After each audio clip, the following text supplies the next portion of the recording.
World cup 2023 का पहला semifinal अब से चंद घंटे के बाद मुंबई में न्यूजीलैंड और भारत के दरमियान खेला जाएगा। और अगर भारत की बात की जाए तो इस वर्ल्ड कप में अभी तक भारत जो है वो नाकाबिले शिकस्त है और 9 मैचेस जो भारत ने खेले वो 9 के 9 मैचेस भारत जो है वो वन साइडेड जीत चुका है। जबकि दूसरी जानिब अगर न्यूजीलैंड की बात की जाए तो न्यूजीलैंड का आगाज इस वर्ल्ड कप में बड़ा बेहतरीन था, बड़ा शानदार उन्होंने खेला। 4 मैचेस उन्होंने जनाब कंसेक्यूटिवली जीते। उसके बाद भारत के हाथों जब उनको पहली शिकस्त मिली तो उसके बाद 4 जो शिकस्तें हैं वो न्यूजीलैंड के मुकद्दर में आई और फिर अपने आखिरी लीग मैच में श्रीलंका को वन साइडेड शिकस्त देने के बाद न्यूजीलैंड जो है वो वर्ल्ड कप 2023 के सेमीफाइनल के लिए क्वालिफाई करने वाली चौथी टीम बन गई थी। और ये सेमीफाइनल चूंकि पॉइंट्स टेबल पर नंबर 1 और नंबर 4 टीम के दरमियान खेला जाना है, सो इसीलिए भारत और न्यूजीलैंड जो है वो मुंबई में एक दूसरे के आमने सामने होने जा रहे हैं। और इस मैच से पहले अगर जनाब भारतीय मीडिया की बात की जाए तो ज्यादातर जो भारतीय मीडिया है उन्होंने भारत को हॉट फेवरेट करार दे दिया है। और इसके अलावा अगर बुकीज की बात की जाए तो बुकीज के मुताबिक भी भारत जो है वो वर्ल्ड कप 2023 का पहला सेमीफाइनल जीतने में जनाब न्यूजीलैंड से बहुत आगे है। लेकिन यहीं पर एक सरप्राइज एंट्री की है भारत के जनाब एबीपी न्यूज ने और उन्होंने एक ऐसा आर्टिकल जनाब लिखा है कि जिसकी वजह से 1 अरब 40 करोड़ भारतीय जो शामियाने और शादियाने बजाते हुए कह रहे थे कि जनाब हमारी टीम तारीख की वो टीम बनेगी जो नाकाबिले शिकस्त रहकर वर्ल्ड कप जो जीतने की सलाहियत जो है वो रखती है। और इसी तरह से पहले जनाब हम न्यूजीलैंड को सेमीफाइनल में मारेंगे और इसके बाद ऑस्ट्रेलिया और साउथ अफ्रीका में से जो भी टीम हमारे सामने आएगी तो अहमदाबाद में हम उसको भी धूल चटाएंगे। लेकिन जनाब एबीपी न्यूज की जो खबर है उसने भारत के जो ज्यादातर क्रिकेट शायकीन है उनके जो ख्वाब हैं उनके ऊपर पानी फेर दिया है।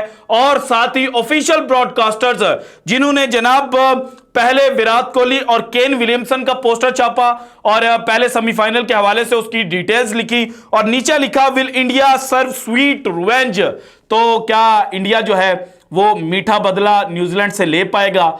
तो बाद में जनाब जो कुछ क्रिकेट शायकीन थे उन्होंने कहा कि विराट कोहली की बजाय चूंकि दूसरी साइड पे केन विलियमसन है कप्तान है तो यहां पर रोहित शर्मा को होना चाहिए था। और बाद में जनाब जो स्टार स्पोर्ट्स है जो ऑफिशियल ब्रॉडकास्टर है उन्होंने अपने इस पोस्टर को करेक्ट भी किया। लेकिन इसकी जो लाइन नीचे लिखी हुई थी कि will India serve sweet revenge, ये इंडिकेट कर रहा था कि भारत जो है वो मैच शुरू होने से पहले ही जो अपनी जीत है वो मान चुका है। हालांकि अगर इस वर्ल्ड कप में दोनों टीमों के जो बैट्समैन और बॉलर्स हैं उनकी बात की जाए तो भारत को एज हासिल है। लेकिन जो खबर के अंदर जो आर्टिकल के अंदर बात लिखी गई है वो भारत के लिए खतरनाक है। ये जनाब मैंने आपके साथ शेयर करना है। सबसे पहले इस वर्ल्ड कप के जो हाईएस्ट रन गेटर हैं और टॉप 10 की बात की जाए तो उसमें 3 भारतीय बल्लेबाज हैं। नंबर 1 पर मौजूद है run machine chasing machine Virat Kohli. इन्होंने इस वर्ल्ड कप में 594 रन जो हैं वो स्कोर कर रखे हैं। उसके बाद नंबर 4 पोजीशन पर मौजूद है कप्तान रोहित शर्मा, इन्होंने 503 रन बना रखे हैं। और नंबर 8 पर मौजूद है शेराज अय्यर, इन्होंने 421 रन इस वर्ल्ड कप में बनाए हैं।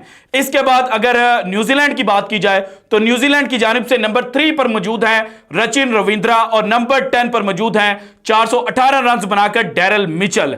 अब जनाब बैटिंग में भारत को एज हासिल है। इसके बाद बॉलर्स की लिस्ट देखी जाए तो बॉलर्स में जसप्रीत बुमराह भारत के जो हैं वो 9 मैचेस में 17 विकेटें हासिल कर चुके हैं। मोहम्मद शामी ने सिर्फ 5 मैच खेले लेकिन इन 5 मैचेस में भी इन्होंने 16 विकेटें जो हैं वो हासिल की। और रविंद्र जडेजा जो हैं उन्होंने 9 मैचेस खेलकर 16 विकेटें हासिल की। जबकि दूसरी जानिब न्यूजीलैंड की बात की जाए तो न्यूजीलैंड के मिचेल सेंटनर 9 मैचेस खेलकर 16 विकेटें हासिल कर चुके हैं जो कि रविंद्र जडेजा के बिल्कुल बराबर हैं। इसके बाद बोल्ट जो है उन्होंने 9 मैचेस खेलकर 13 विकेटें जो है वो हासिल की हैं। इन स्टैट्स को देखकर तो यही लगता है कि भारत जो है वो जीत जाएगा क्योंकि भारत अपनी जो होम ग्राउंड है वहां पर खेल रहा है। और भारतीय अक्सर हमारे कमेंट सेक्शन के अंदर आकर ये बात करते हैं कि भारतीय टीम जो है वो बाकी टीमों से सुपीरियर 2 वजहों से है, 2 वजूहात की वजह से है।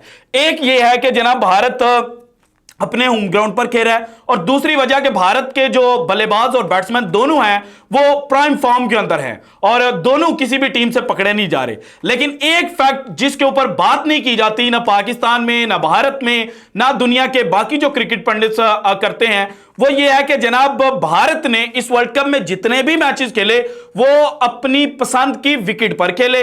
इसी वजह से भारत के जो कोच हैं राहुल द्रविड़ साहब, वो जब बेंगलुरु से मुंबई आते हैं तो वो स्टेडियम, वो होटल जाने की बजाय स्टेडियम में आ जाते हैं, और साथ राहुल द्रविड़ हेड कोच चुके हैं, तो उनके साथ बॉलिंग कोच भी थे और बैटिंग कोच भी थे भारत के।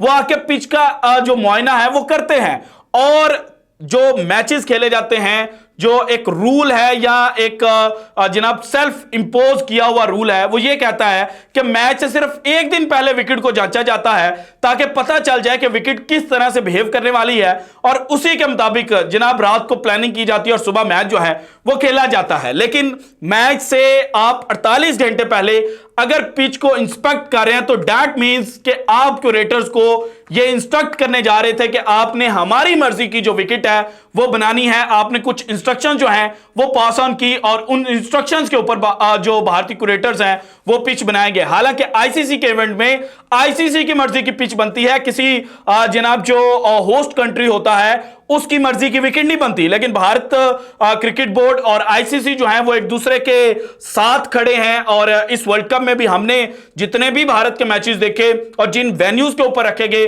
और जिन विकेटों के ऊपर भारत को खिलाया गया, सो ये पॉइंट तो क्लियर होता है कि पिच फिक्सिंग जो है वो भारत की जानिब से की जा रही थी। लेकिन यहां पर मुंबई की विकेट ऐसी विकेट है कि यहां पर अगर जो जनाब भारतीय टीम है वो पिच फिक्सिंग करती है और कहती है कि जनाब हमारे फास्ट बॉलर्स जो हैं वो बड़ी प्राइम फॉर्म के अंदर हैं, क्योंकि इस वर्ल्ड कप में अगर लीग मैचेस को देखा जाए तो सेकंड नंबर पर जिन फास्ट बॉलर ने सबसे ज्यादा विकेटें हासिल की हैं वो हैं भारतीय फास्ट बॉलर्स। 53 विकेट्स जो हैं वो भारतीय फास्ट बॉलर्स इस वर्ल्ड कप में ले चुके हैं, और न्यूजीलैंड के जो फास्ट बॉलर्स हैं उन्होंने सिर्फ 40 विकेटें हासिल की हैं। सो इस पॉइंट को ध्यान में रखते हुए अगर जनाब बॉलिंग पिच बनाई जाती है और फास्ट बॉलर्स के लिए जनाब फेवरेबल जो विकेट है वो तैयार की जाती है, तो फिर एक खतरनाक बात यह है कि न्यूजीलैंड के जो ट्रेंट बोल्ट हैं वो 2015 से लेकर अब तक पावर प्ले के अंदर सबसे ज्यादा विकेटें लेने वाले बॉलर हैं। सो अब आप सवाल करेंगे कि भाईजान फिर ट्रेंट बोल्ट को इस वर्ल्ड कप में क्या हो गया कि उन्होंने 9 मैचेस खेलकर सिर्फ 13 विकेटें जो हैं वो हासिल की, और पावर प्ले के अंदर गालिबन उन्होंने 3 या 4 विकेटें हासिल की हुई हैं। तो उसके पीछे की कहानी यह है कि भारत जो है उन्होंने अपने मैचेस, अपने फास्ट बॉलर्स, स्पिन डिपार्टमेंट और अपोजिशन टीम की जो कमजोरी है उसको जहन में बनाकर जनाब जो पिचेस हैं वो बनाई थी।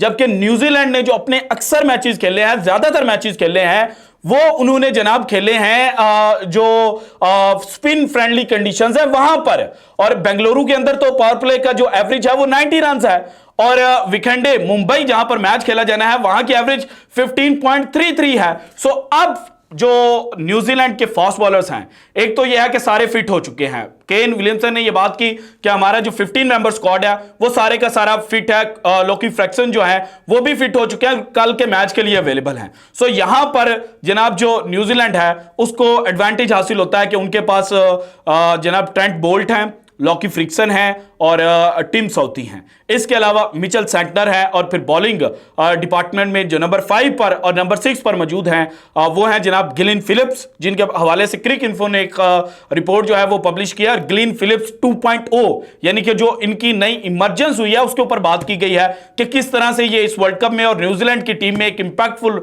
रोल जो है वो प्ले कर रहे हैं। एक तो ये बात उन्होंने लिखी हुई है, और दूसरे हैं रचिन रविंद्रा। रचिन रविंद्रा ने इस वर्ल्ड कप में जनाब डेब्यू किया, और डेब्यू करते ही उन्होंने अपना जो लोहा है वो मनवा कर रख दिया, और मिचेल सेंटनर तो वैसे ही तबाही फेर देते हैं। सो अगर जनाब जो भारत है वो बैटिंग पैराडाइज बनाता है तो न्यूजीलैंड के बैट्समैनों की भी ये सलाहियत है कि वो बैटिंग पैराडाइज के ऊपर जनाब अच्छी बैटिंग जो है वो कर सकते हैं। और अगर फास्ट बॉलर्स के लिए फेवरेबल विकेट तैयार की जाती है जो स्विमिंग कंडीशंस को स्विमिंग कंडीशंस प्रोवाइड करेगी, तो फिर ट्रेंट बोल्ट, टिम साउथी और लॉकी फ्रिक्सन जो है वो तबाही मचा सकते हैं। इसके बाद भारत का जो सबसे बड़ा मसला है वो ये है कि जनाब अगर ये स्पिनर्स के लिए फ्रेंडली विकेट तैयार करवाते हैं तो फिर क्या होगा। अब भारत के स्पिनर्स देखे जाएं तो एक कुलदीप यादव, एक रविंद्र जडेजा। दो स्पिनर्स हैं इनके पास और दोनों प्राइम फॉर्म के अंदर है, बड़े शानदार बॉलर हैं। लेकिन रविंद्र जडेजा एक लेफ्ट आर्म बॉलर हैं और दूसरी जानिब जो न्यूजीलैंड की प्लेइंग 11 जो सामने आ रही है उसके अंदर जनाब उनके टॉप 5 देखें या टॉप 7 देखें तो इसके अंदर 3 लेफ्ट हैंडर बैट्समैन हैं। इनके दोनों ओपनर जो हैं वो भी लेफ्ट हैंडर हैं। सो रविंद्र जडेजा का जो एक एक्स फैक्टर था वो यहीं पर खत्म हो जाता है। कुलदीप यादव भी जनाब जो रिस्ट स्पिनिंग है वो करते हैं, ये खतरनाक हो सकते हैं। लेकिन जिस तरह से सचिन रविंद्रा ने इस वर्ल्ड कप में परफॉर्म किया, डेवन कैनवे ने, डैरल मिचेल ने और बाकी ग्लेन फिलिप्स वगैरह ने मारा है ना, और केन विलियमसन भी अब फिट हो चुके हैं, तो भाईजान जो स्पिन कंडीशंस के लिए फ्रेंडली विकेट है वहां पर भारत फिर स्टैंड नहीं कर सकता। और दूसरी जानिब मिचेल सैंटनर, सचिन रविंद्रा को देखा जाए तो पहले 7 जो बैट्समैन है भारत के उनमें से 7वें नंबर पर आने वाले जो रविंद्र जडेजा हैं वो सिर्फ लेफ्ट आर्म है, जबकि राइट हैंड से पहले 6 इनके बल्लेबाज जो हैं वो बॉलिंग करते हैं। और मिचेल सैंटनर की जो 16 विकेटें हैं इनमें से 15 विकेटें इनकी राइट हैंडर्स की हैं। सो जनाब भारत को इस वक्त लाले पड़ चुके हैं, आईसीसी के कान लाल हो चुके हैं कि हमने तो बड़ा एक प्लान तरतीब दिया था कि चाहे जो मर्जी हो जाए भारत जो है वो ये वर्ल्ड कप जीते, और अगर वर्ल्ड कप नहीं जीता तो कम से कम फाइनल के लिए तो क्वालिफाई करे। लेकिन जनाब अब सूरत-ए-हाल भारत के लिए खतरनाक हो चुकी है। अब आते हैं कि जनाब एबीपी न्यूज ने जो खबर छापी उनके मुताबिक अगर पिछले 2 वर्ल्ड कप को देखा जाए तो फिर न्यूजीलैंड के जो बल्लेबाज वर्ल्ड कप में 500 रन करते हैं ना तो न्यूजीलैंड सेमीफाइनल नहीं हारता।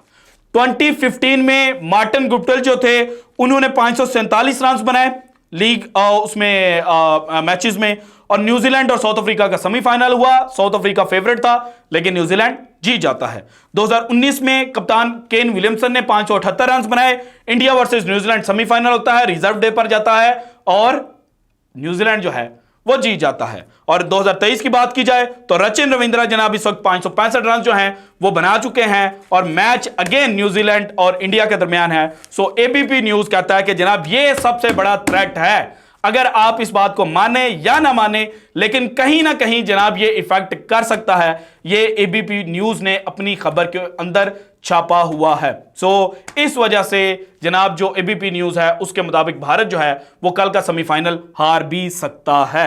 और अगर आईसीसी जनाब out of the box somehow तो जाएगा लेकिन completely out of the box नहीं जाता तो फिर कल एक बड़ा दिलचस्प मैच जो है वो भारत और न्यूजीलैंड के दरमियान देखने को मिल सकता है, जिसके एंड पर न्यूजीलैंड जो है वो विनर होगा। लेकिन अगर आईसीसी ने जनाब अपनी जो बायसनेस है कंप्लीट बायसनेस शो की तो फिर मैच का जो रिजल्ट है वो चेंज भी हो सकता है और अंपायर्स के जो कल के डिसीजंस होंगे वो बड़ा मैटर करेंगे कि मैच कौन सी टीम जीतती है। So this is it from today's episode. अगर आपको वीडियो पसंद आई तो लाइक कीजिएगा, ज्यादा से ज्यादा शेयर कीजिएगा, अपनी कीमती राय का इजहार लाजमी कीजिएगा और अगर आपने अभी तक चैनल को सब्सक्राइब नहीं किया तो कर दें। शुक्रिया, अल्लाह हाफिज।